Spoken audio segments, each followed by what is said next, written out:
छः छः सात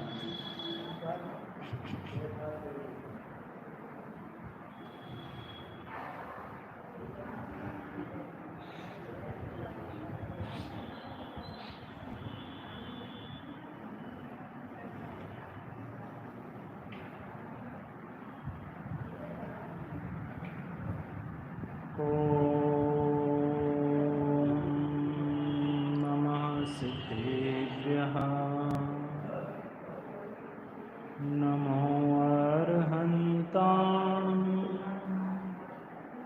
नमो सिद्धाणं नमो आयर्याणं नमो वज्रायाणं नमो लोये सर्वसाम् ऐसो पंच नमो यारो सर्वपावपणासनो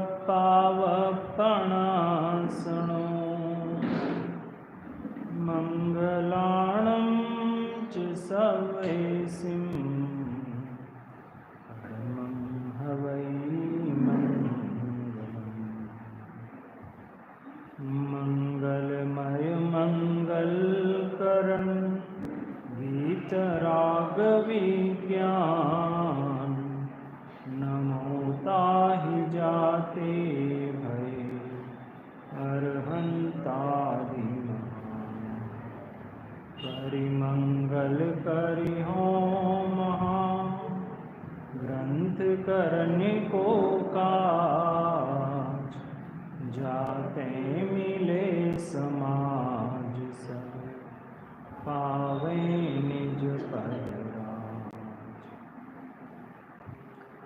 ओंकारं बिंदु संयुक्तं नित्यं ध्यायन्ति योगिनः कामदं मोक्षदं चैव ओंकाराय नमो नमः।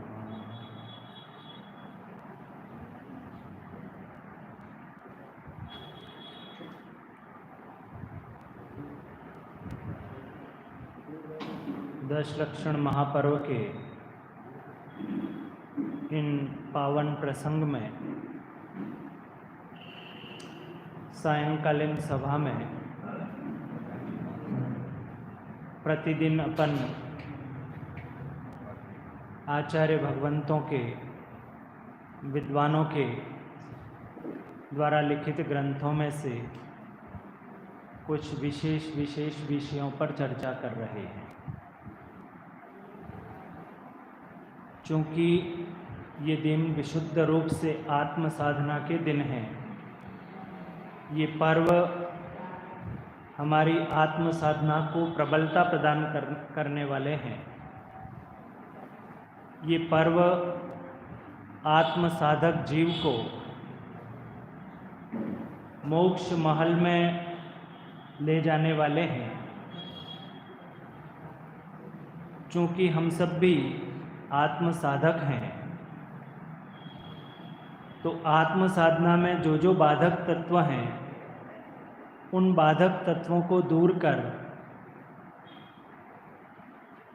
मोक्ष मार्ग पर चलकर सच्चा सुख, निराकुल सुख कैसे प्राप्त करें, उसके लिए हम सब प्रयोजन कर रहे हैं। इसी क्रम में एक बहुत सुंदर विषय, आत्मकल्याणकारी और भले वह मुंह से नहीं कह पाता हो, लेकिन अंतरंग में उसके प्रश्न उठता ही रहता है, ऐसे प्रश्न का समाधान करने वाले एक विषय की चर्चा अपन यहाँ करने वाले हैं।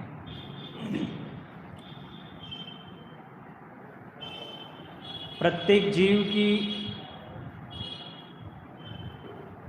ये अभिलाषा रहती है कि वह जो कुछ भी काम करे उससे उसको फायदा क्या मिलने वाला है, लाभ क्या मिलने वाला है। नहीं, यदि उसे पता चले कि इस काम में मुझे कोई लाभ नहीं मिलने वाला है तो वो काम करेगा। तो ऐसे ही एक सुंदर से विषय की चर्चा आपके साथ करेंगे। अभी हमारे पास जो भी 1 घंटा समय है, बहुत ही सुंदर तरीके से पंडित टोडरमल जी साहब ने पहले अधिकार में ही इस विषय को स्पष्ट किया है।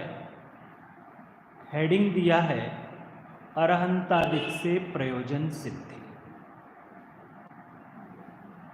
बाबू जी, स्वाध्याय यथार्थ में नाम किसका है कि हमें हर चीज़ जोड़ने आनी चाहिए। मैं ये विषय सेलेक्ट कर करके इसलिए ले रहा हूँ कि जो हमारा भक्ति अधिकार चलता है प्रातःकालीन सभा में, जिसमें अब हम चर्चा कर रहे हैं, उसमें व्यवहार भक्ति की, जो मोक्षगत पुरुष हैं उनके गुण भेद से उनकी भक्ति करना व्यवहार भक्ति है। ये बात आई ना कि हम छोटे से थे तब से हमारे दादाजी मम्मी पापा अंगुली पकड़कर ले जाते थे कि मंदिर जाएगा, दर्शन करेगा और टीका लगा करके आया तो भोजन मिलेगा, नहीं तो बीच रास्ते में से ही आ जाए तो क्या पता चलेगा। नहीं, यही किया होगा ना, आपके पेरेंट्स ने आपके साथ यही किया होगा। भाई साहब किया था ना ऐसा कि मंदिर जाके आया, उसका प्रमाण क्या, रोज तो आ नहीं सकते, तो तू टीका लगा करके आएगा तो तुझे भोजन मिलेगा। तो वही बालपने में अब जबरदस्ती का था तो चले गए, टीका ही देखना था ना उनको। तो अब उसके आगे तो वो क्या बैरियर लगा सकते थे कि तुम मंदिर जाके दर्शन किया कि नहीं किया, कि भाव तुम्हारे कैसे हुए कि कैसे नहीं, है ना। तो वो बालपने में सारा समय निकल गया। लेकिन अब सुनो कि ऐसे उन अरहंतादिक से क्या प्रयोजन सिद्धि होती है। क्योंकि हम तो एक भी काम ऐसा नहीं करें कि हमको पता चल जाए यदि कि सांस छोड़ने में और लेने में हमारा कोई लाभ नहीं है तो हम तो सांस ही नहीं लेंगे बाबूजी। लेकिन ये पता चलता है कि सांस लेना और छोड़ना इसी से जीवन है, इसलिए सांस।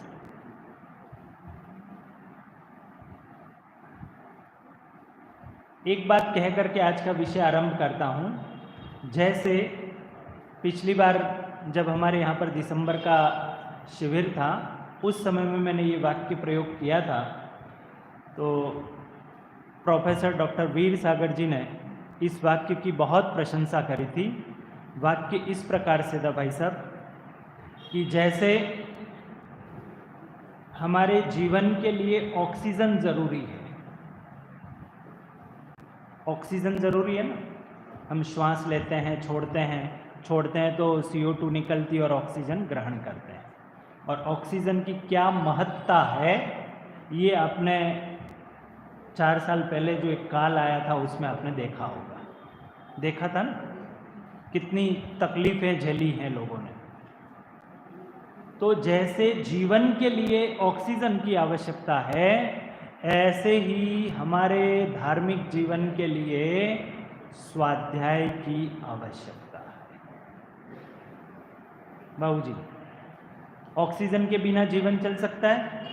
जैसे ऑक्सीजन के बिना जीवन नहीं चल सकता, ऐसे ही देवशास्त्र गुरु के बिना जीवन नहीं चल सकता। आओ अपन जिस विषय की शुरुआत करनी है, जिस विषय पर चर्चा करनी है, क्या नाम है टॉपिक का, क्या नाम है? अरहंतादिक से प्रयोजन सिद्धि। अरहंत, सिद्ध, आचार्य, उपाध्याय, साधु, शास्त्र, गुरु सब इसमें आ गए।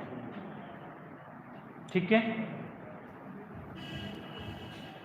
देखो बहुत सुंदर सा प्रकरण है और आत्म कल्याणकारी प्रकरण है।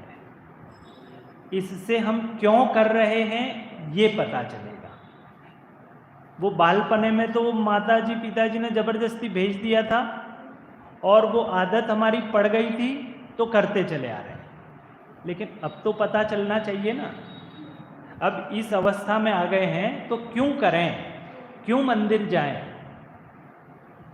कम से कम आप सीख लेंगे तो आप अपने बच्चों को तो बता सकेंगे कि क्यों जाना, क्यों पंच परमेष्ठियों का वंदन करना। पूछेगा बच्चा कि यहीं क्यों जाए। मेरा वाक्य समझ में आया? यहीं क्यों जाए? और अपने घर के पास में दूसरा भी है, घर से बाहर निकलते ही है, वहाँ नहीं जाएं, और इतना 2 किलोमीटर दूर आप हमें इसी मंदिर में क्यों भेजते हो? उसका समाधान आज के पूरे इस प्रकरण में आपको मिलने वाला है। प्रकरण का क्या नाम है प्रसुख भाई? अरहंतादिक से प्रयोजन सिद्धि। अरहंतादिक अर्थात अरहंत सिद्ध आचार्य उपाध्याय साधु शास्त्र समस्त इसमें लेना। तो पंडित जी साहब ने लिखा कि हमारे द्वारा जो कार्य किया जा रहा है, हमारे द्वारा जो परिणाम किए जा रहे हैं, हमारे द्वारा जो क्रिया हो रही है और हमारा जो अभिप्राय है, तो उसका हमें हमारे प्रयोजन की क्या सिद्धि होने वाली है। तो आचार्य कल पंडित टोडरमल जी साहब लिखते हैं कि ये जो आत्मा है, ये जो जीव है, इसके 3 प्रकार के भाव होते हैं। अब सुनना है ना, मैंने सब सारी भूमिका बना दी, अब विषय आरंभ करते हैं। जैन साहब, आत्मा के 3 प्रकार के भाव होते हैं। पहला संक्लेश, दूसरा विशुद्ध और तीसरा शुद्ध। फिर बोलता हूं, सबसे पहला भाव संक्लेश, दूसरा विशुद्ध और तीसरा शुद्ध। पीछे सुना, सभी माताजी ने पीछे सुना। कितने प्रकार के भाव बतलाए? 3 प्रकार के। कौन कौन से? क्रोध, मान, माया नहीं, दर्शन, ज्ञान, चारित्र, ये भी नहीं। कौन से बतलाए? संक्लेश, विशुद्ध और शुद्ध। ये आत्मा के 3 प्रकार के भाव हैं। पंडित जी आप तो कह रहे थे अभी अरहंतादिक से प्रयोजन सिद्धि बताएंगे, और अब आप क्या ये भाव लेकर के बैठ गए? अब तो अरहंतादिक से प्रयोजन सिद्धि बताओ ना, इसी में वो बात गर्भित है। प्रासुक भाई कौन से बतलाए 3 भाव? शुद्ध, संक्लेश, विशुद्ध और शुद्ध। टोडरमल जी साहब लिखते हैं कि संक्लेश परिणाम यानी तीव्र कषाय वाले परिणाम।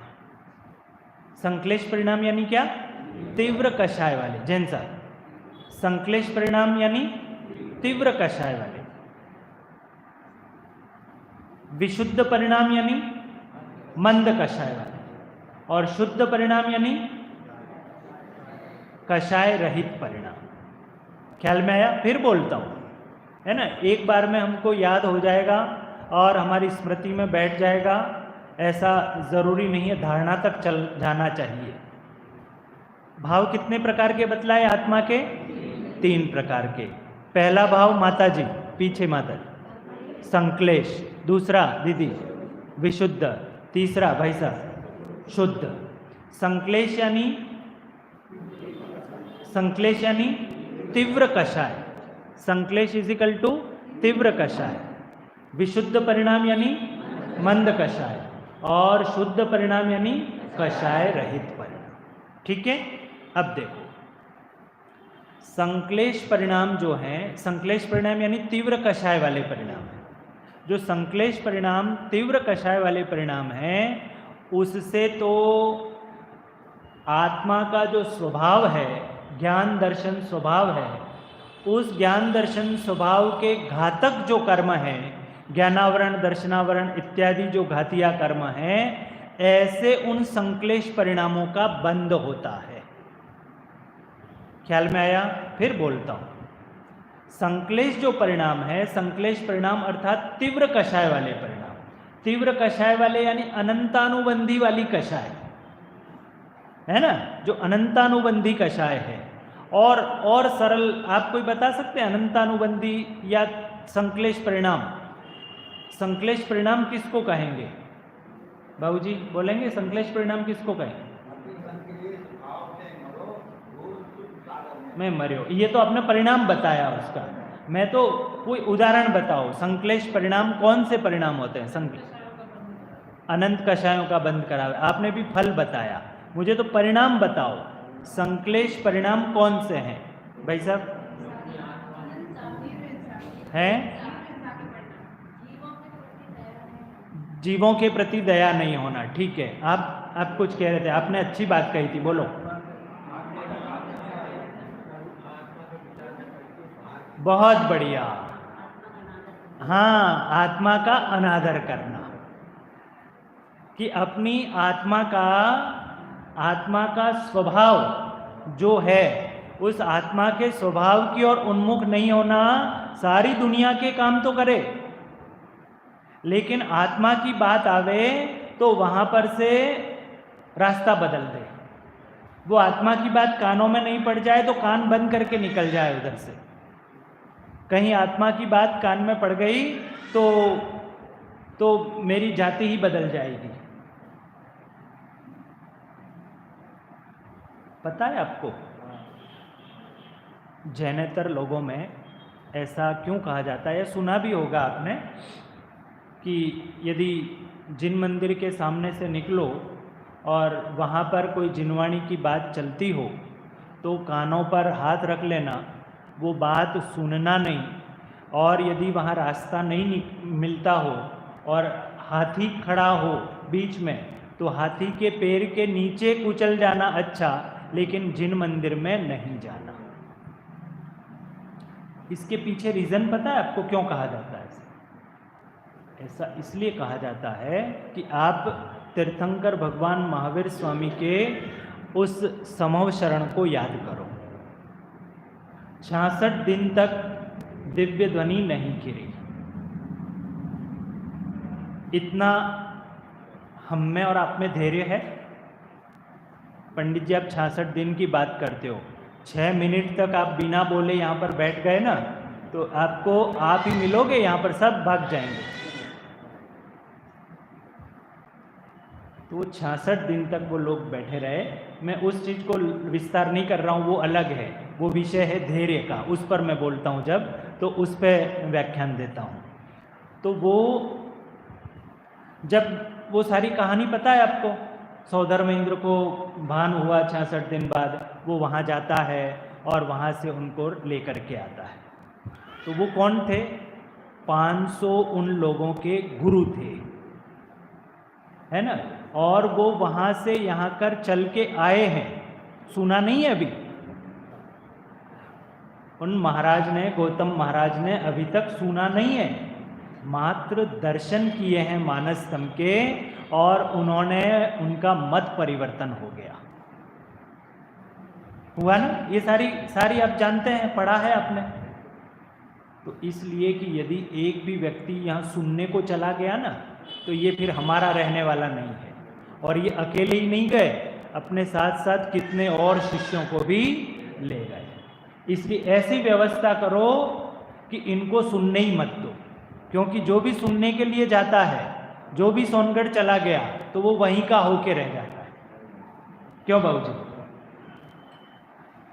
तो संक्लेश परिणाम अर्थात आत्मा की बात, स्वयं की बात, निज आत्मा की बात सुनने का भाव ही नहीं आना, इसका नाम है संक्लेश परिणाम। जैन साहब, समझ में आया? भाव कितने प्रकार के बतलाए? पहला संक्लेश। देखो भी, मैं बार बार रिपीट करता हूँ, तो आपको ये तो नहीं लगता कि बार बार क्यों इसको दोहराते रहते हैं बाबूजी?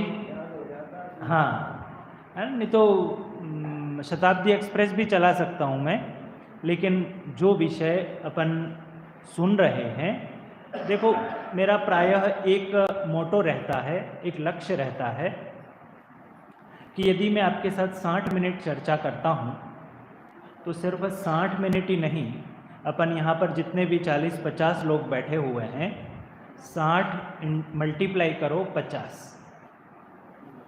60 मल्टीप्लाई 50 करो, उतने मिनट अपन यहाँ पर यदि मैं बिगाड़ूं तो उतने मिनट बिगाड़ता हूँ, 60 मिनट नहीं बिगाड़ता हूँ, समझे? 60 मल्टीप्लाई 50 करोगे तो कितने हो जाएंगे? 3000 मिनट। हाँ, ये बाबूजी ना, मेरे को इतनी गणित थोड़ी आती है तो 3000 मिनट बिगाड़ रहा होता हूँ। तो मेरे अंदर ये बात चलती है हमेशा कि यदि एक एक मिनट का, एक एक पल का, एक एक समय का, कितने व्यस्ततम समय में से निकाल करके आप सब यहाँ पधारे हैं, है ना? और यदि ऐसे ही बात व्यर्थ की चलती रहे और सिर्फ अच्छी बात तो हो लेकिन सच्ची बात नहीं हो। अच्छी बात मतलब क्या पता है?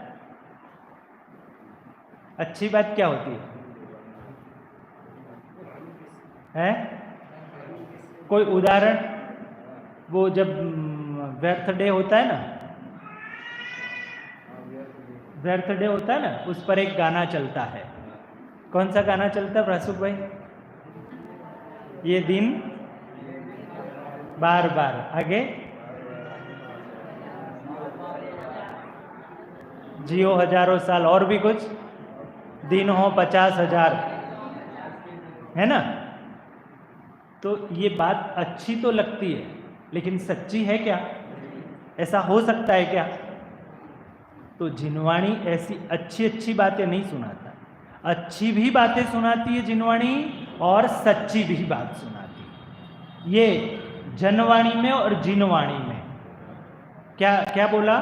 जनवाणी में और जिनवाणी में ये अंतर है। जनवाणी अच्छी तो लगेगी, और अच्छी लगेगी तो हजारों की संख्या होगी सुनने को, लेकिन अच्छी और सच्ची बात सुनने के लिए लिमिटेड लोग होंगे।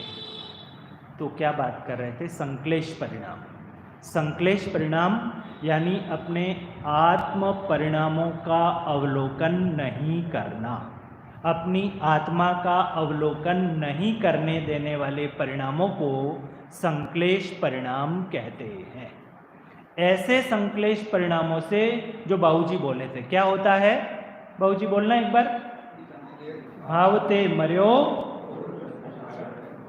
ऐसे जो संश्लेष परिणाम हैं, उस संश्लेष परिणाम के कारण से यह बहुत बहुत बहुत तीव्र पुण्य से इस मनुष्य पर्याय में आया था, और यहाँ की अवस्था पूरी करके वह वापस वहीं पर चला जाता है। तो ऐसे संश्लेष परिणाम, ऐसे संश्लेष परिणाम करना है क्या भाई साहब? संश्लेष परिणाम करना है? ऐसा क्यों नहीं करना है? क्योंकि इससे दुख की प्राप्ति होगी। इससे, क्योंकि जन्म और मरण, सबसे बड़ा दुख कौन सा है? जन्म मरण का है। तो जहां जन्म मरण बार बार होता रहेगा, ऐसे जन्म मरण के दुख से छुटकारे के लिए ये अवसर मिला था। ये दुर्लभ मनुष्य पर्याय इसके लिए मिली थी, और यहाँ पर भी इसको भाव बढ़ाने में ही यदि बिता दिया तो इस मनुष्य भाव का सदुपयोग क्या किया? तो ऐसे संश्लेष परिणाम जो आत्मा के स्वभाव हैं, ज्ञान दर्शन स्वभाव, ऐसे ज्ञान दर्शन स्वभाव का जो घात करते हैं, ऐसे ज्ञानावरण, दर्शनावरण, मोहनीय अंतराय, ऐसे घातिया कर्मों का जिनसे बंद होता है, ऐसे परिणामों को संश्लेष परिणाम कहते हैं। पहले नंबर के परिणाम की बात की, संश्लेष परिणाम। ठीक है, यहाँ किसी को कोई प्रश्न? आत्मा का घात होता है ना? जहां पर आत्मा का घात होता है वो संश्लेष परिणाम। दूसरे नंबर का कौन सा परिणाम है? दूसरा विशुद्ध परिणाम। विशुद्ध परिणाम यानी कषायों की मंदता। विशुद्ध परिणाम यानी क्या? कषायों की मंदता। कषायों का अभाव नहीं हुआ है, कषाय मंद हुई है।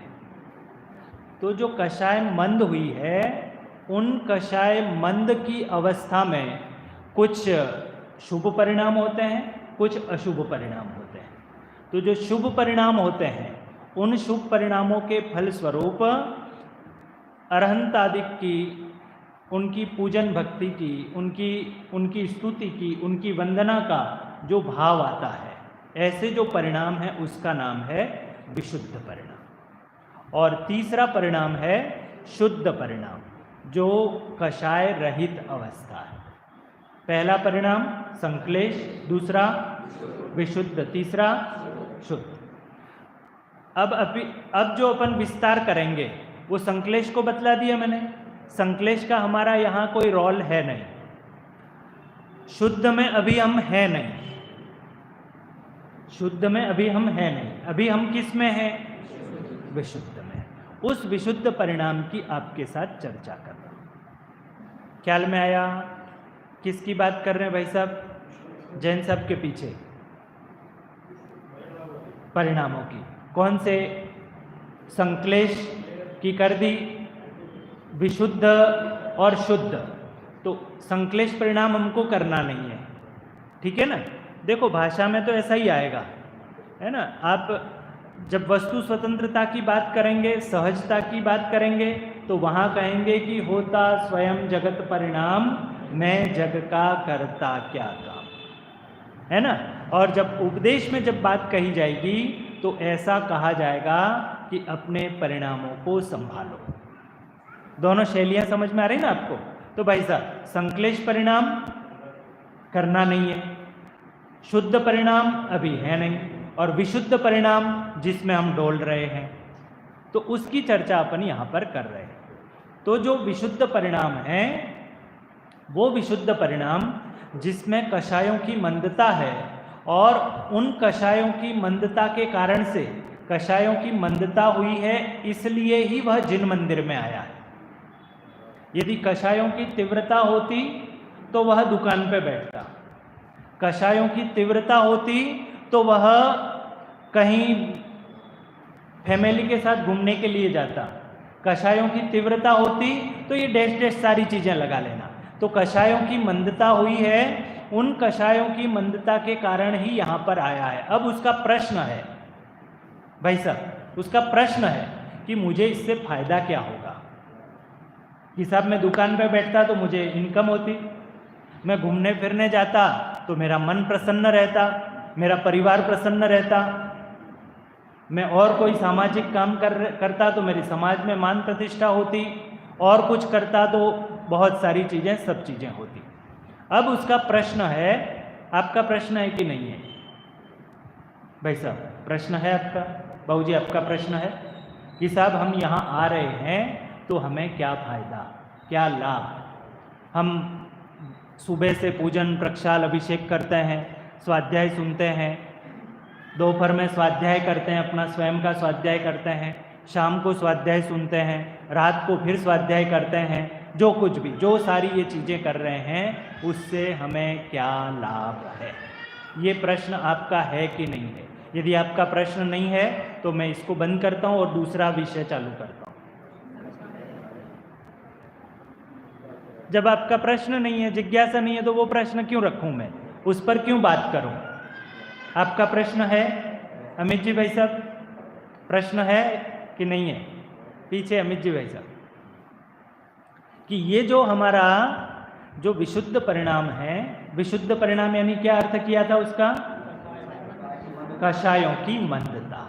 तो वो जो कषायों की मंदता है, उन कषायों की मंदता से जिस समय में हम अरहंतादिक का स्मरण कर रहे होते हैं, जिस समय में हम अरहंत भगवान के सामने हैं, जिस समय में हम आचार्य उपाध्याय साधु परमेष्ठी के सामने हैं, जिस समय में हम शास्त्र का वांचन कर रहे हैं, तब किसी प्रकार के पाप परिणाम आते नहीं हैं। आते हैं? अब आप बताओ, अब मैं आपसे पूछता हूँ कि आपको मंदिर में रहते रहते किसी की हिंसा करने का भाव आता है क्या? झूठ बोलने का भाव आता है क्या? चोरी करने का भाव आता है क्या? कुशिल करने का भाव आता है क्या? परिग्रह इकट्ठा करने का भाव आता है क्या? तो ये जो मंद परिणाम हुए, सुनना, अब ध्यान से सुनना भाई। अब गाड़ी ट्रैक पर आई है जिस पर अपन को बात करना है। मूल विषय क्या है बहन जी? नहीं, मूल विषय क्या है? अरहंतादिक से प्रयोजन सिद्धि, कि वो जिन अरहंत भगवान की हम पूजा कर रहे हैं उन अरहंतादिक से हमें छोटा बच्चा वो पूछता है कि पापा मुझे आप बार बार पढ़ने के लिए कहते हो, क्यों पढ़ूं मैं? बार बार उठा देते हो जल्दी स्कूल भेजने के लिए, स्कूल से आता नहीं हूँ, खाता हूँ जैसे तैसे, फिर ट्यूशन भेज देते हो, तो बार बार पढ़ने के लिए क्यों कहते हो? तो वो पापा जी उसको समझाते हैं कि बेटा इसलिए पढ़ने के लिए कह रहे हैं कि यदि नहीं पढ़ेगा तो बाहर ये लेबर दिख रही है, बाहर जो लेबर दिख रही है ना, आपके यहाँ पर भी कहीं लेबर इकट्ठी होती होगी, सुबह लेने के लिए जाते होंगे, है ना? तो ये जो यही वाला चौराहा है ना, नहीं पढ़ेगा तो ये स्थिति होगी बाबूजी। तो पढ़ना क्यों?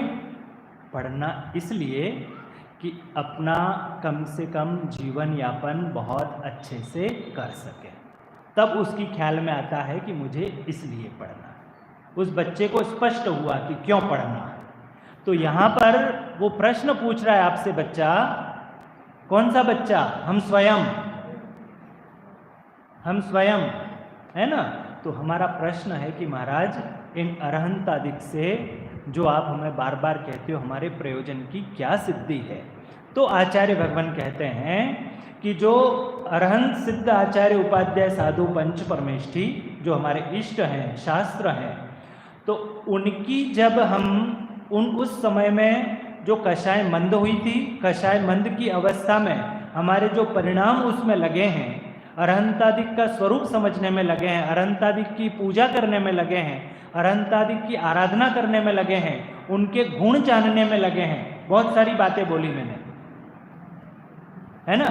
चाहे हम उनकी गुणों के माध्यम से, वचनों के माध्यम से उनकी पूजा आराधना करें, उनका स्वरूप समझने का शास्त्र के माध्यम से स्वरूप समझें, तीर्थ वंदना इत्यादि करें, तो ऐसी सब जब काम कर रहे होते हैं तब पाप का बंध नहीं होता है और पुण्य का बंध होता है। समझ में आई बात? मैं ऐसे ही नहीं बोल रहा हूँ। देखो यहाँ पर आपके पास ये है, किताब खोली होगी तो 6 नंबर पेज खोलो, और संक्लेश परिणामों द्वारा तो तीव्र बंध होता है और विशुद्ध परिणामों द्वारा मंद बंध होता है। मिला? पंक्ति मिली? मैं तो ये प्रामाणिकता के लिए आपको पढ़ा रहा हूँ। ये पंक्तियाँ आप पढ़ जाएंगे ना तो आपको यूँ नहीं लगेगा कि पंडित जी साहब ने क्या पता कहाँ से बात करी थी, लेकिन अब ये आपके पास ये पढ़ लोगे तो इसको आप बारंबार पढ़ोगे। अब देखो आगे देखो जिसकी मैं बात कर रहा हूँ, तथा विशुद्ध परिणाम प्रबल हों तो पूर्व काल में जो तीव्र बंध हुआ था उसको भी मंद करता है।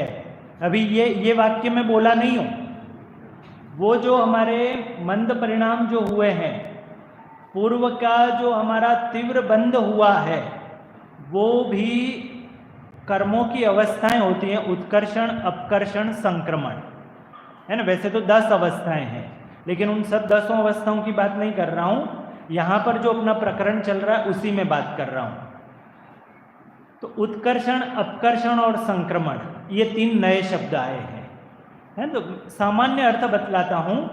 उत्कर्षण यानी जिसकी फल देने की शक्ति, है ना, कम हो लेकिन वह बढ़ जाए, उत्कर्षण, उत्कृष्ट होना।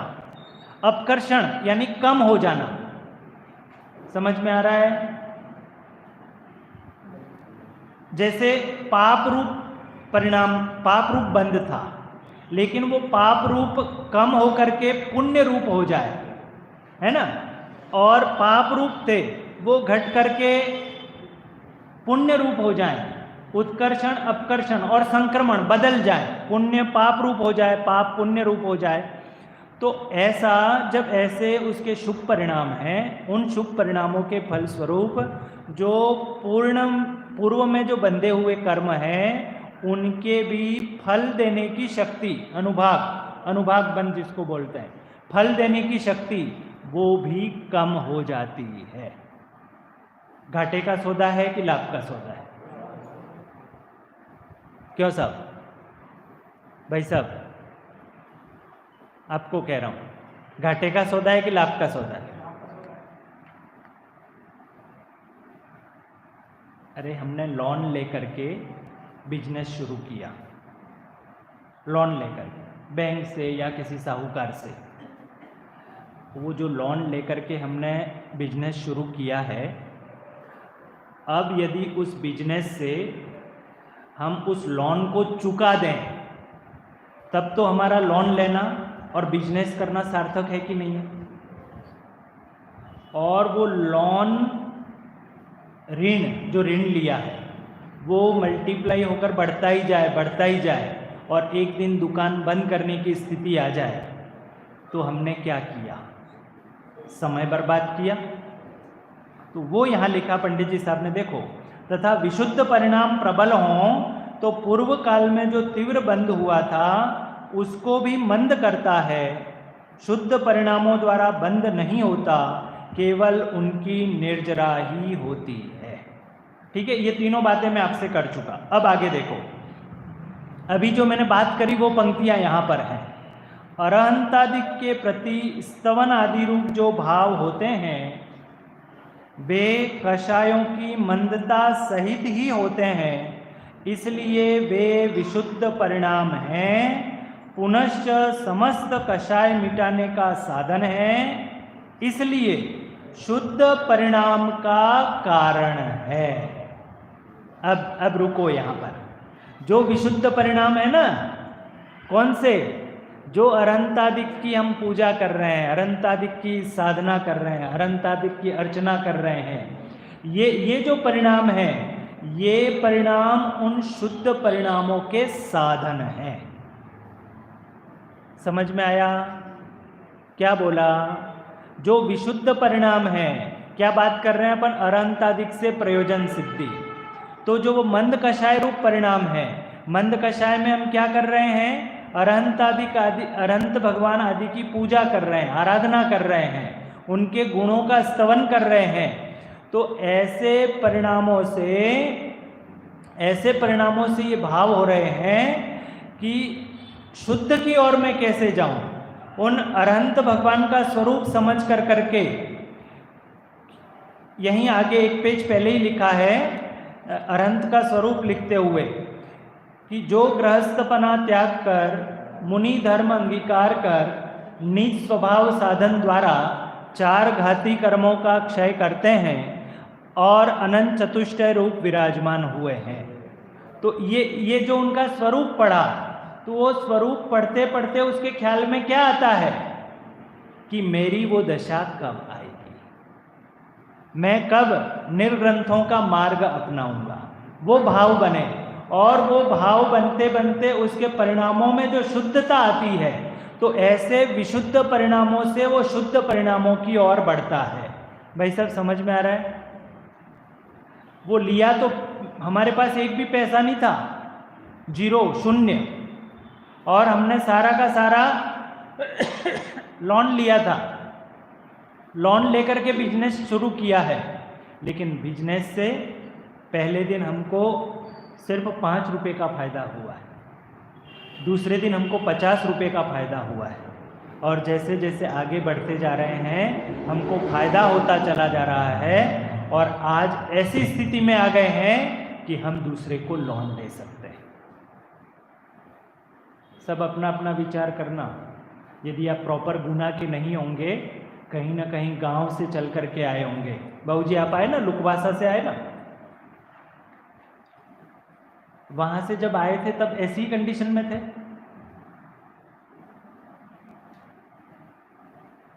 बोलते हैं ना सब कि हम तो लोटा डोर लेकर के आए थे, हम तो बहुत कम सामान लेकर के आए थे। लेकिन आज जो स्थिति बनी है ना, वो उदाहरण के रूप में समझना। तो ऐसे ही ये जो विशुद्ध परिणाम है, वे विशुद्ध परिणाम और शुद्ध परिणामों का कारण है। आपको आ रही बात, समझ में आ रही भाई? हैं? सरल है ना कि कठिन है? सरल है ना। इसलिए शुद्ध परिणाम का कारण है सो ऐसे परिणामों से अपने घाती कर्म की हीनता होने से सहज ही वीतराग विशेष ज्ञान प्रकट होता है। कौन सा? वो लिया तो हमने था, क्या लिया था? लोन लिया था। अरे साहब, लोन लेने से कोई आदमी थोड़ी आगे बढ़ जाता है। लोन लेने से तो वो बेचारा घाटे घाटे घाटे में ही जाएगा। लेकिन लोन लेकर के यदि सत्कर्मों को करे, नियमानुसार चले, तो वह प्रॉफिटेबल होगा कि नहीं होगा? पूरे भारतवर्ष की नहीं, पूरे विश्व की सारी कंपनियों को देख लो। सारी कंपनियां क्या बोलते हैं उसको? क्रेडिट कि लोन, सीसी है? हाँ, सीसी लिमिट पर चलती हैं। तो ऐसा नहीं कि साहब ये सीसी पर है तो कब घाटा हो जाएगा, और जो सही नहीं चलती तो वो घाटे पे भी चली जाती हैं।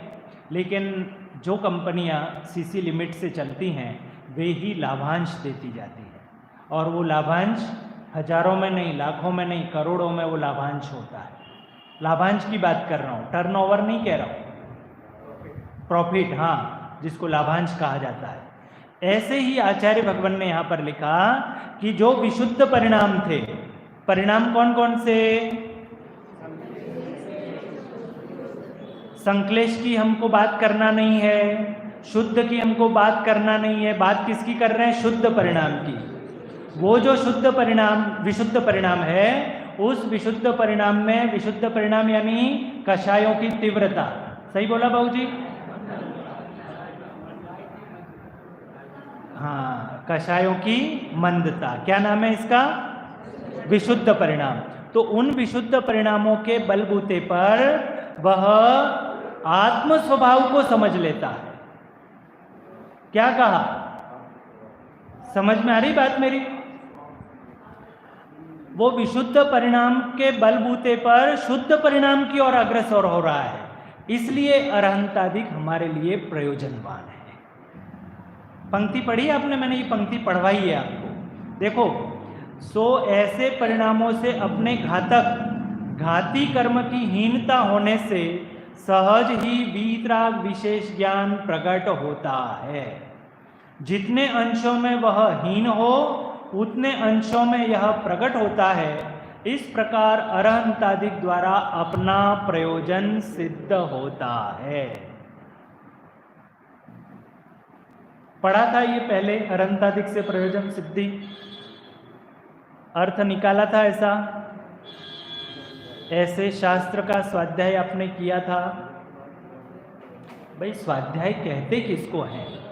स्वाध्याय उसको कहते हैं कि जब आप छोटे थे ना, छोटे थे जब, तब आपको पहाड़े सिखाए गए थे। सिखाते थे बाबूजी? 2 के, 4 के, 6 के पहाड़े होते हैं ना। आपके यहाँ को क्या बोलते हैं उसको? पहाड़ी बोलते हैं? पहाड़े नहीं बोलते होंगे, पहाड़ी बोलते हैं। हमारे यहाँ घड़िया बोलते हैं उसको, हैं? हाँ, तो पहाड़े जो आपको सिखाए गए थे, अब तो वो शिक्षा पद्धति गई है ना। आपको पहाड़े क्यों बाबूजी सिखाए थे कि नहीं सिखाए थे? दादाजी ने आपको पहाड़े वो पट्टी पेंसिल ले करके लिख के बोल के, और 40 तक के पहाड़े हो गए, उसके बाद पौना, आधा, ऐसे भी होते हैं। अब नहीं होते, लेकिन होते थे ना ऐसे। अब जो आपकी पीढ़ी वो पहाड़े सीखे हुए हैं वो, और आजकल का जो MSc मैथ्स किया हुआ है वो, उसको यदि करना हो तो वो कैलकुलेटर लेके बैठेगा और आप यूं मिनटों में उसका सॉल्यूशन निकाल के दे देंगे। क्यों? किस बलबूते पर? वो जो पहाड़े रटे हैं। भाई साहब, ख्याल में आ रही ना? आपको कैलकुलेटर लेके बैठना पड़ेगा, अनुभव जी, और आपके पापा जी है ना, आप उनको बताओगे और तुरंत उसका निकाल देंगे। तो तब तो हमको खोटा लगता था कि ये घड़िये रोज पीछे के पीछे हमारे पीछे पहाड़े रटवाने के लिए लगे रहते हैं, इससे क्या फायदा हो जाएगा। लेकिन उसका फायदा क्या है कि जब आप बाजार गए और आपने पूछा कि भाई मौसमी का क्या भाव है, तो उसने बताया कि 50 रुपये किलो, तो साहब 50 किलो दे दे। तो वो घड़िये जो रटे हुए थे ना पहाड़े, उन पहाड़ों के बलबूते पर आप तुरंत हिसाब करेंगे और उसको पेमेंट करेंगे। और वो पहाड़े यदि नहीं ख्याल हैं तो चलता ही रहेगा, कितने पैसे दूं मैं इसको, ये मुझे वापस कितने देगा, क्या होगा क्या नहीं। तो वो पहाड़े जो वो रटे थे, सुनना आप ध्यान से, वो पहाड़े जो रटे थे वो यहाँ पर काम में आ रहे हैं, आपके काम धंधे में काम में आ रहे हैं। ऐसे ही ये जो स्वाध्याय कर रहे हैं वो स्वाध्याय का उपयोग कहाँ होगा कि वो स्वाध्याय का उपयोग अपने परिणामों को संभालने में होगा। कि उसमें हमने पढ़ा था कि क्रोध कषाय के कारण ऐसे बंद होता है, ऐसे नवीन कर्म बंद कैसे होता है, ये स्वाध्याय किया था। तो जब जब ऐसी परिस्थितियां बनती हैं, चाहे अनुकूल परिस्थिति बने चाहे प्रतिकूल परिस्थिति बने, तो उस समय में हम समता भाव धारण करते हैं। इसका नाम है स्वाध्याय का उपयोग। प्रासूप भाई समझ में आ रहा है? इसी में ये जीवन जीने की कला, आर्ट ऑफ लिविंग इसी में है। सारा जिनागम, सारा जैन दर्शन जीवन जीने की कला है। तो बात कर रहे थे अपन विशुद्ध परिणाम की। विशुद्ध परिणाम से कैसे वो शुद्ध परिणाम की ओर बढ़ा। विशुद्ध परिणाम शुद्ध परिणाम के कारण है, एक बात सिद्ध करी। अब पंडित जी साहब लिखते हैं कि सिर्फ इतना ही नहीं, उन अरहंत भगवान के आकार का अवलोकन करना, उनके स्वरूप का विचार करना, उनके वचन सुनना, उनके निकटवर्ती होना, ये सारी प्रवृत्ति, भाई उस विशुद्ध परिणाम के फल स्वरूप इस जीव की प्रवृत्ति क्या होगी। ख्याल में आ रहा है आपको बात? जो परिणाम हुए उस परिणाम के फल स्वरूप कि सब मुझे मंदिर जाने के परिणाम हुए, ठीक है ना। तो मंदिर जाने के परिणाम हुए तो प्रवृत्ति क्या होगी? प्रवृत्ति उसकी ये होगी कि घर से शुद्ध वस्त्र पहन करके मंदिर की ओर चल पड़ेगा, ये प्रवृत्ति हुई।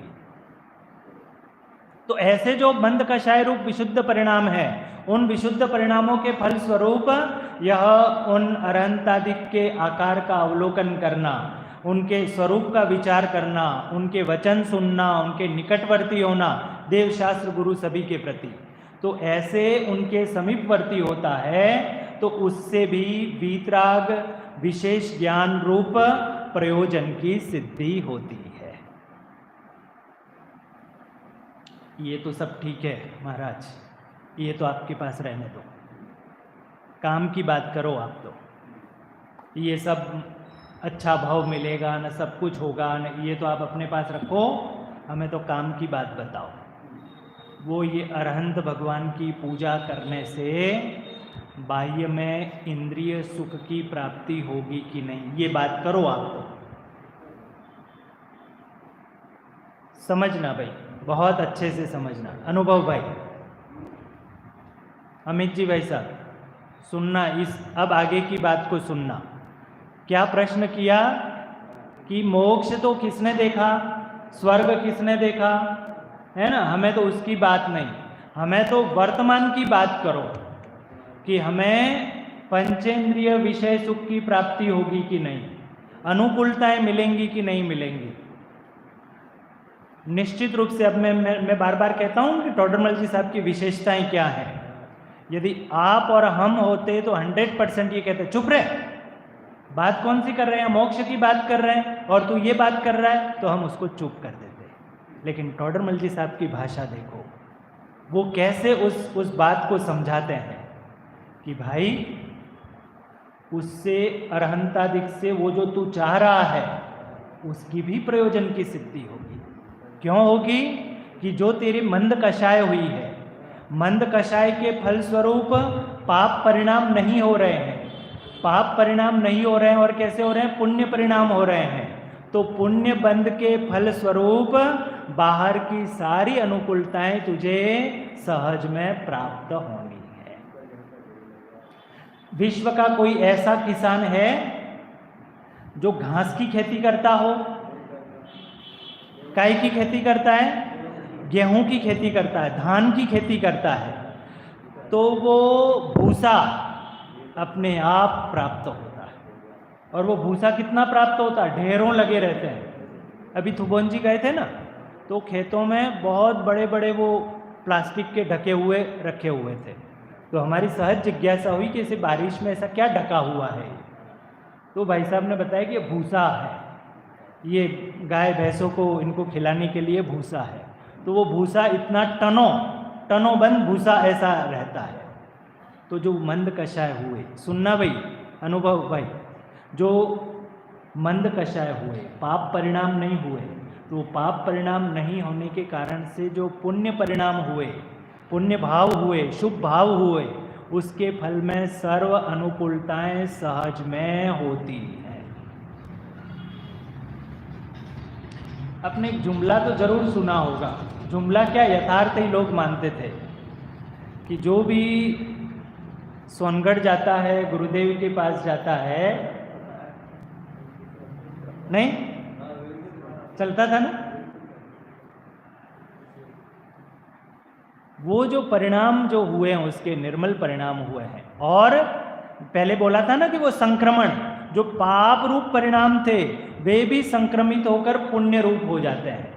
और आगे लिखा कि जो अरहंतादिक के भक्त देवादिक गण हैं वे भी ऐसे भक्त की सहायता करते हैं। अब तो खुश हो गए ना, चेहरे पे सब पे लाली आ गई ना कि साहब यहाँ पर भी सर्व अनुकूलताएं, सर्व अनुकूलताएं, सर्व अनुकूलताएं होंगी। परंतु अब ये टोडरमल जी साहब का अंतर समझ में आ रहा है? मौलिकता टोडरमल जी साहब की, हम होते तो उस बच्चे को, पूछने वाले को डांट देते, लेकिन टोडरमल जी साहब ने उसको भी सांत्वना दी और फिर जो बात कहनी है वो बात कह रहे हैं। परंतु ऐसे सांसारिक सुख की कामना से आत्मा का कोई हित नहीं है। अपन तो आत्मा की हित की बात कर रहे हैं ना, कि ऐसे इस पुण्योदय से प्राप्त भोग सामग्री से आत्मा का रंच मात्र भी हित नहीं है। तो आत्मा का हित किसमें है? वो तो कहते हैं कि यदि इन अरहंतादिक की किसी वांछा, भक्ति वांछा, कामना, अभिलाषा से यदि की जाती है, सुनना भाई, तो बाह्य में तो तुम्हें लग रहा है कि मैं बहुत पुण्य इकट्ठा कर रहा हूँ, लेकिन पंडित जी साहब कहते हैं कि पाप का ही बंद कर रहे हैं। बाबू जी सुनी ये बात क्या कही अभी बाबू जी, कि यदि हम किसी कामना से, अभिलाषा से उन वीतरागी तीर्थंकर भगवंतों की आराधना कर रहे हैं, है ना, तो हम नियम से पाप का बंद कर रहे होते हैं। भाई साहब ये अध्यात्म पूजांजलि देना।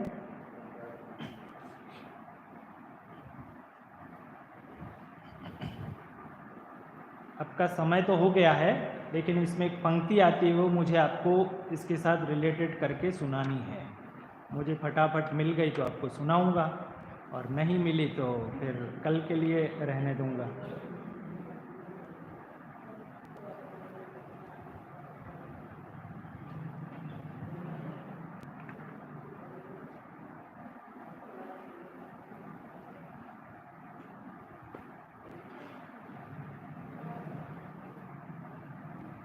अब विनय पाठ जो बोलते हैं, उस सफल जन्म वाला जो विनय पाठ बोलते हैं बड़े पंडित जी साहब का, उसमें पंक्ति आती हैं, दीन भावना मिट गई, चिंता मिटी अशेष, निज प्रभुता पाई प्रभो, रहा न दुख कालेश, शरण रहा था खोजता इस संसार मझार, सीख सीखा जिनवर आपसे आत्म शरण सुखकार। कुछ समझ में आया? इन विनय पाठ का बोल दूं, विनय पाठ और ऐसी स्तुतियों का ऐसा दुर्भाग्य है कि हम इनके भावों तक पहुंच ही नहीं पाते। हम अन्य अन्य कार्य कर रहे होते हैं पूजन संबंधी, अन्य अन्य कार्य यानी पूजन संबंधी।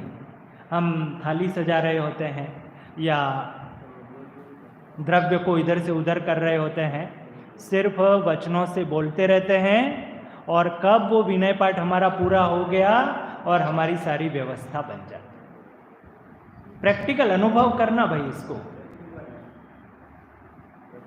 इसके भाव, इस विनय पाठ के इसका अर्थ करने में कम से कम 5 से 6 क्लासें मेरी हैं इसकी विनय पाठ का, इसका अर्थ करने में।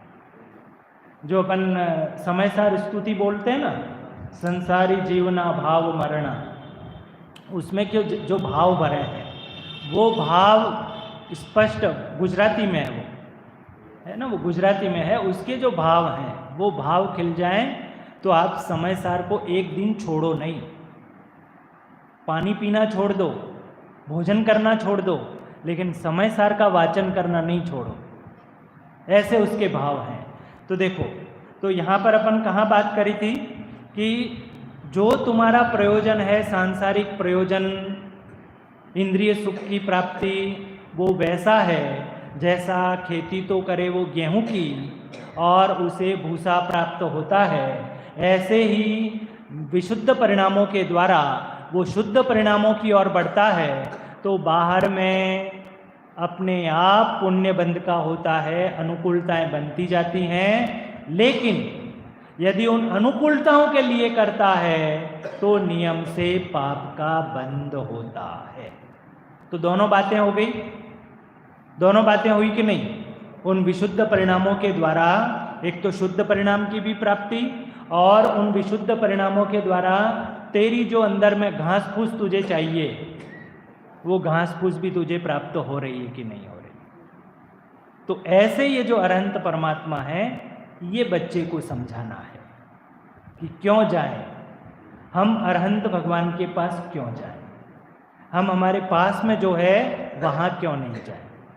क्योंकि स्कूल में तो हमको ये सिखाया है कि ये भगवान ऐसा कर देते हैं, ये भगवान वैसा कर देते हैं। वो तो बार बार वो बच्चा वो सीखा हुआ है, उनके भगवान तो सारे दुख दर्द दूर कर देते हैं, और अपने भगवान नहीं कर सकते क्या? प्रश्न समझ में आया? ये जब तक उन बच्चों को नहीं सिखाओगे तब तक वो बच्चे आपके अपने नहीं होंगे। पंडित जी कैसी बात करते हो, हमारे ही तो है, वो नाम भी हमारा ही लिखता है। आपके बेटे का क्या नाम है भाई साहब? अर्पित सुरेश जी, संजीव जी, अर्पित सनौप संजीव जी सिंघई लगा, जैन, सिंघई जी जैन, वही लिखता है, उसके सारे डॉक्यूमेंट ही वही हैं। अरे वो नाम में तो है, लेकिन जब तक वो जिन शासन की प्रभावना में ये ऐसे ही नाम लिया हो भाई साहब, होगा, लेकिन उदाहरण देने के लिए है ना, तो ऐसे जब तक वो इस मार्ग पर नहीं आए, इस प्रभावना मार्ग में नहीं लगे, तो वो हमारा कहाँ हुआ क्या? विचार करना, चिंतन करना। ऐसे इन अरहंतादिक से प्रयोजन सिद्धि क्या है? मात्र ये करीब करीब 1.5 पेज का ये प्रकरण है। इस प्रकरण को आप बारंबार पढ़ना। कुछ मेरे से छूटा होगा तो आप उसमें से वो पंक्ति का पढ़ना और अर्थ लगाना। 99.99% इसमें जितना विषय आ गया है वो सारे के सारे विषय की आपके साथ चर्चा करी है। तो ऐसे पंच परमेष्टि हैं, इन पंच परमेष्टियों के द्वारा हमारे प्रयोजन की सिद्धि होती है। इसलिए हमें अरहंतादिक का बारंबार चिंतन करना चाहिए, मनन करना चाहिए, उनके गुणों का ध्यान करना चाहिए। अब जीवन जीने की कला, उस पर भी बोलो। देखो, जीवन जीने की कला जाने की उतावल तो नहीं है ना किसी को, क्योंकि मुझे तो कोई उतावल नहीं है। किसी को आकुलता तो नहीं है अमित भाई? आकुलता तो नहीं है भाई साहब आपको? हमारे अमित भाई कभी आकुलता नहीं होते, बहुत शांत परिणामी है। देखो मैंने जो बात करी थी जीवन जीने की कला, बाबूजी ने बोल दिया है तो मैं बताता हूँ। शेयर मार्केट का पता होगा, शेयर मार्केट, कोई शेयर में काम करते हैं? शेयर का काम करते हैं कि नहीं करते हैं? कोई करते हैं नहीं करते हो तो शेयर का एक उदाहरण देता हूँ कि शेयर हमने 100 रुपये में ख़रीदा था, वो शेयर की कीमत हो गई 1000 रुपये। लेकिन सेंसेक्स गिरा तो वो 1000 रुपये से वो 800 पे आ गया। तो जिसको दुखी होना है वो दुखी होता रहता है कि मेरे को तो 200 का लॉस हो गया, 200 का लॉस हो गया, हानि हो गई, हानि हो गई। लेकिन जिसको प्रसन्न रहना है, 100 के 800 हुए ना तो 700 बढ़े ना, नुकसान कितना हुआ है भाई साहब? समझ में आई बात? नुकसान कुछ हुआ है, लेकिन वो व्यर्थ कपोल कल्पनाएं करता हुआ मुझे तो 200 का नुकसान हो गया, 200 का नुकसान हो गया। ऐसे ही आप लोग जब घर से चले थे, आप 50 साल पहले की अपनी स्थिति को देखें, तब स्थिति क्या थी और आज कैसी स्थिति है, उस स्थिति की तुलना करेंगे तो आप कभी लौकिक रूप में, है ना, कभी रुपये पैसे का लाभ हो जाए, नुकसान हो जाए, तो तब जब नुकसान होता है तो तब आपके जो परिणाम बिगड़ते हैं, तो तब वो 100 वाला कहाँ पहुँच गया है? 800 पे। तो वो 800 वाला यदि विचार करेगा तो वो सदा प्रसन्न ही प्रसन्न रहेगा। अब ये तो आपका उदाहरण हुआ, मेरा उदाहरण देता हूँ। पंडित भाई साहब कि आपने मुझे यहाँ पर प्रवचन के लिए, स्वाध्याय करने के लिए बुलाया, और स्वाध्याय के साथ जैसे ही मैं यहाँ पहुँचा और मुझे पता चला कि पहले जिनको आपने बुक किया होगा वो यहाँ आ गए, अब मुझे दुखी होना है। कैसी समाज है, कैसे भाई साहब हैं, पहले से बात करनी चाहिए थी, ऐसे ही बुला लिया, हमारे पास कोई टाइम है कि नहीं है, तो मैं दुखी दुखी हो सकता हूँ। और मैं उस समय में कि बहुत बढ़िया है कि अपन को और स्वाध्याय का नया कुछ विषय जानने को मिलेगा दूसरे विद्वान के माध्यम से, कि एक नया विषय जो अपने से अछूता होगा तो वो विषय जानने को मिलेगा कि स्वाध्याय यहाँ बैठ के करो चाहे स्वाध्याय वहाँ बैठ के करो, फर्क क्या पड़ना है। समझ में आई? हर पल पल में सुखी होना और दुखी होना किसी और के अधीन नहीं है, लेकिन हम करते क्या हैं, अपने सुख की चाबी किसी और को दे देते हैं। बाबूजी क्या बोला? अपने सुख की चाबी हम किसी और को दे देते हैं, तो वो चाबी जैसे भरता है, वो चाबी वाले खिलौने होते हैं ना, तो चाबी जितनी भरो उतना चलता है। वो एक भजन भी है ऐसा, है ना, तो वो जितनी चाबी भरता है उतना वो चलता है। तो ऐसे ही हम सामने वाले के आधार पर सुखी और दुखी होते हैं तो जिंदगी भर तक दुखी दुखी होते रहें। और यदि अपने आधार पर, किस आधार पर होगा कि अपने अनंत वैभव को वो जानेगा, अपने अनंत सुख को जानेगा। जो सुख का दरिया अंदर है वो सुख के दरिये को जानता है, तो उसको कोई दुखी कर सकता है क्या? उसको कोई दुखी कर सकता है? तो ऐसा ये यदि जीवन जीने की कला, आर्ट ऑफ लिविंग है ना, ये तो एक दो उदाहरण आपको दिए है ना, और कल दूंगा, बाबूजी का कहना था इसलिए मैं उसको टाल नहीं सकता था। लेकिन ऐसे जीवन जीने की कला, आर्ट ऑफ लिविंग, ऐसे आप हर जगह ऐसे निकाल सकते हो, हर प्रकरण में निकाल सकते हो। इसी का नाम तो स्वाध्याय है। सिर्फ खोल करके बैठ जाना, किताब खोल ली और नियम ले लिया था, नियम ले लिया था। नियम लेने के लिए, नियम निभाने के लिए स्वाध्याय नहीं करना, पहले पहल तो करना पड़ेगा नियम निभाने के लिए, है ना। लेकिन वह जब नियम निभाने के लिए जब स्वाध्याय किया है तो उसको जीवन में अप्लाई कैसे करेंगे, ये प्रतिपल प्रतिपल यदि आप इसको अप्लाई करते चले जाएंगे तो आपका जीवन निहाल हो जाएगा। ऐसे अपने जीवन को व्यतीत करें, ऐसी मंगल भावना से आज की बात ये।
हाँ